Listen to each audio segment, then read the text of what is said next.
And so we said to Esther a few days ago, because she asked this question almost identical to the way that you ask it for different reasons.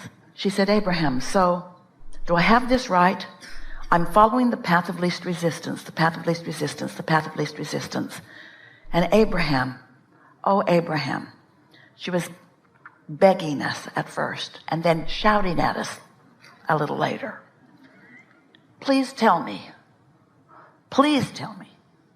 that if I am doing my best to find the path of least resistance, it will lead me to a place of no resistance. What do you think? Seems logical, doesn't it? I'm on a path of least resistance, so I'm choosing a little less and a little less and a little less and a little less and a little less and a little less and a little less and a little less.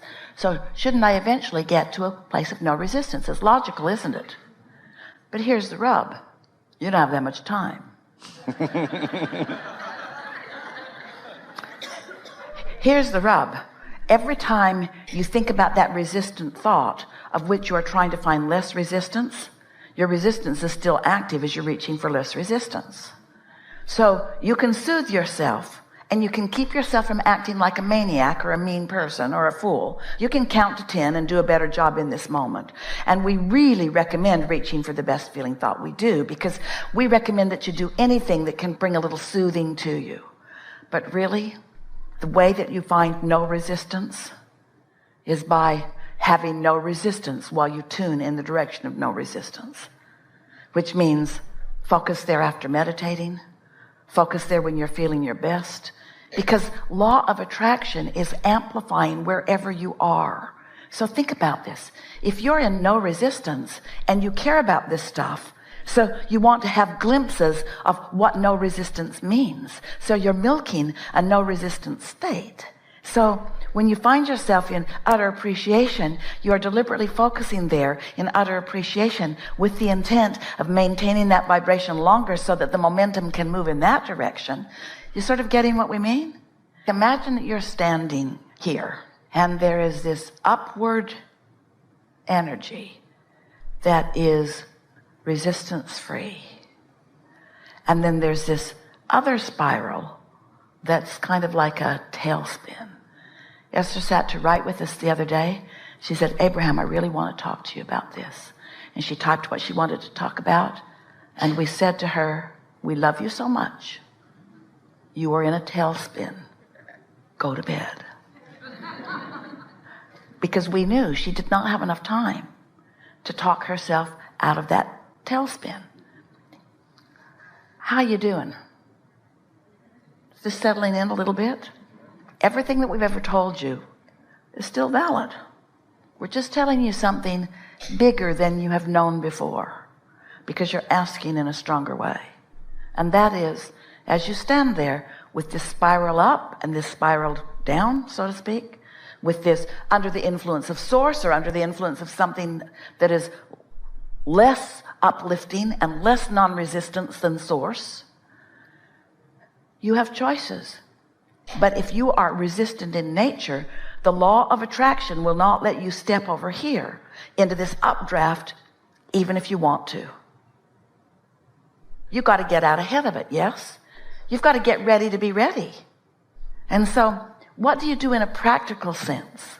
We're not talking about dealing with the work that you have to do and trying to make it better. We're talking about daydreaming about your own practice. We're talking about daydreaming about your own life experience and your own choices. We're talking about being so selectively sifting in what you daydream about that you tap into that updraft on a regular basis. We're not asking you to take all the stuff that doesn't feel good and drag it over into the updraft so it'll go up. Don't take reality and try to improve it.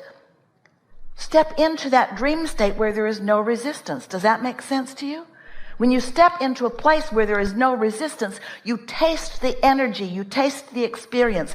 It updates all of your emotional awareness, and it helps you accomplish these things. First of all, it makes you more determined that you're going to do more of that. And this is the part that we want you to hear more than all other things put together that you've ever heard from us, ever. We want you to stop beating up on yourself when you're in negative emotion. We said to Esther, we love you so much, go to bed. We didn't say you're damned forever. We didn't say there is no hope for you. It was like, this isn't a good time. The law of attraction is not your friend right now. Do what you can to stop the direction of your thought, which means you got to silence your thought. Now, if you're really good at meditating, you could slip into a meditating mode. You don't have to go to bed. It was late. It was already way past your bedtime. You could sit and you could quiet your mind. And when you quiet your mind, you will catch that updraft. But the fact that you now know that it exists, now when you catch that updraft, when you get into vibrational alignment with who you really are, when you find your place in that non-resistant thought where your mind is still, and then things start to flow through your mind, those things are non-resistant in nature. But you know what they might be about? Fly fishing. They might be about having sex. They might be about pleasurable things that are not related to the work that you're trying to improve. Yeah, they're not related to the work that you're trying to improve, because when you focus upon the work that you're trying to improve, the momentum is already such that you can't do anything about it. Esther and friends were at dinner last night and on a lower deck so that they could see what was happening on the surface of the water. And Esther's been on so many of these ships. She loves it every time. And she especially loves new experiences every time. Lots of dolphins. Have you been seeing them? Oh. Whales. Oh. So Esther is kind of facing the window as she's talking with her friends. And the small boat that switches the pilots, or a special pilot gets on board to leave a harbor and then doesn't stay on. And so they bring the specialists for the right moments in time. So here was that little boat coming to get him. And Esther saw it out there coming toward the ship. And it said pilot on it. And then she saw it sort of fall back. And she thought, I thought the pilot was up there, not back there. She didn't say anything. She just wondered. And then she thought, maybe I missed what he was really there for, and maybe it's already happened. And then all of a sudden, that boat came with such speed and force up along the side of the ship. And then in a few very short period of time, off it went, and she could see that the pilot was on board, and off they went. And she knew for sure that that little boat had to get up to speed. Not just up to speed, it had to accomplish its momentum that could supersede the momentum of the ship. You see what we're getting at? This ship has already got a lot going on. And so it had to be ready. It had to be up to it. And that's sort of what we're talking about here. This is the way you ready yourself for the currents of the world. You tap in, you get your speed going, and then things that used to bother you don't bother you because they are insignificant in comparison with the power of the energy that you've got flowing through you. Yes? So now what?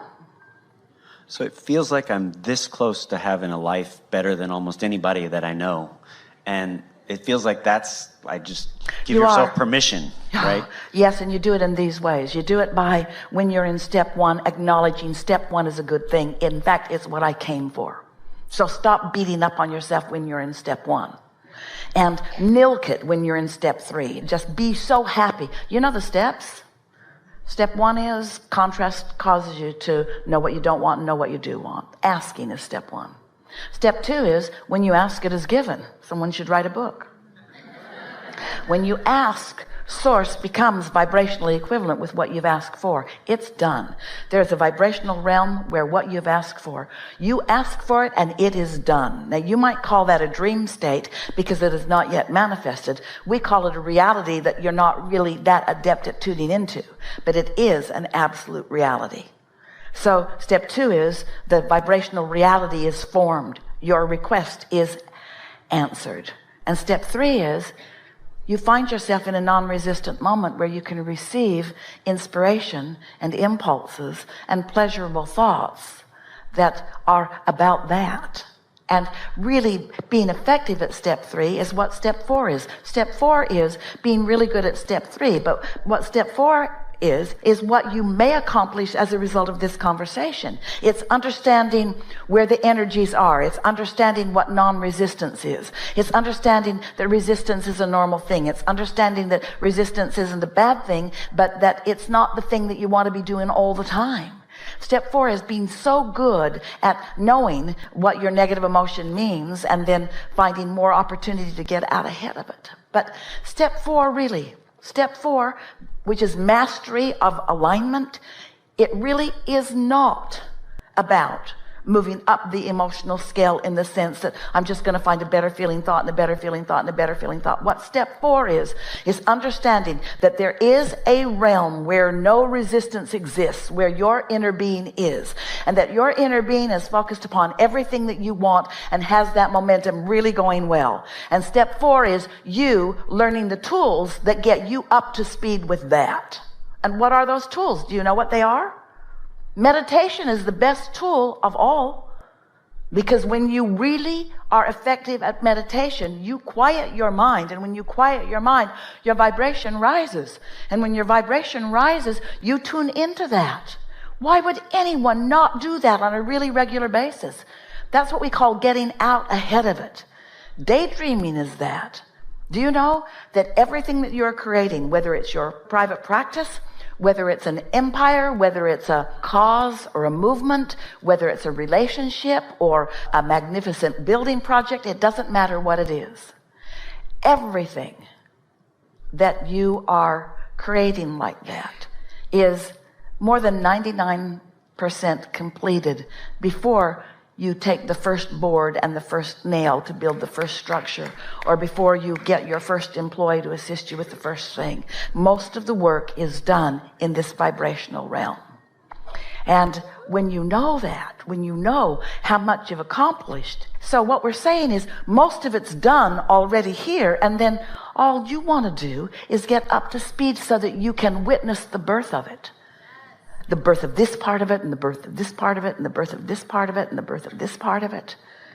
When you get this picture, and when you understand who you are, and when you understand why you're here, and you understand all of this non-physical consciousness and awareness and interest in you, this non-physical part of you that is so keenly focused upon each and everything that matters to you, the next time you feel negative emotion, you can just say, oh, I got sideways of that, but they're all still doing that on my behalf, and they always will. They're not going to hold me hostage. No one is saying, we're tired of holding your place. Get with it or get off. No one's saying that, because you have created something so pleasurable for non-physical to focus upon. And when you tap into it too and feel the power of it too, then you teach through the clarity of your example. And then what happens? Really a wonderful thing happens, because we're not showing you how to create situations that you will always love. This isn't a conversation about this is how you get your practice going, and this is how then you never again have to ever do any of those things that you think you don't want to do. That's not what this conversation is. This conversation is when you come into your true power, you never feel bad about those things that you used to think you shouldn't have to do or that you didn't want to do, because you're looking at it through different eyes. It isn't the action or the behavior or even the human response to it that's bothering you. It's your departure from your true point of view. Because the more engaged and involved and connected to the true source that is you, that you are, the better you get at that, and therefore the more often those glimpses are your life experience, then the more enjoyment you're going to take from everything. Because then you won't be in a situation where you're experiencing what you have decided is a loss of control. You won't be feeling it's a loss of control. You'll be seeing it as data. You'll be seeing it as an opportunity to collect. You'll be seeing it as a decision-making process for you. You'll realize that you are always in control, that it was always a misconception on your part that you were ever not in control, because you were giving your power over to somebody who doesn't have the ability to take control over you in any meaningful way. Did that make sense to you? Something else? I think that's it. Thank you. Best conversation ever. Thank you. Yep.